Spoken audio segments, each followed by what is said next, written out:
Chapitre 3. Comment se forment les prix sur un marché? Dossier 4. Quels sont les effets d'une taxe ou d'une subvention? L'État influence le fonctionnement des marchés par leur encadrement juridique. L'État peut ainsi intervenir sur le marché en imposant une taxe, c'est-à-dire un prélèvement sur chaque unité de biens ou de services vendus sur un marché, afin de décourager la production et la consommation de ces biens ou services. Par exemple, la taxe sur les sodas imposée par l'État incite les consommateurs à réduire leur consommation de boissons sucrées. La mise en place d'une taxe sur la consommation entraîne une diminution de la demande. Celle-ci se traduit par un déplacement de la courbe de demande vers la gauche.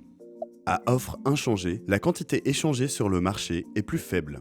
Le prix reçu par les vendeurs est plus faible puisqu'ils doivent reverser la taxe à l'État, mais le prix payé par les acheteurs est plus élevé.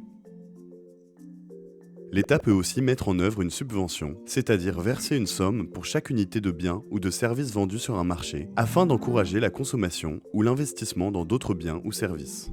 Par exemple, la subvention pour l'achat de véhicules électriques favorise leur consommation.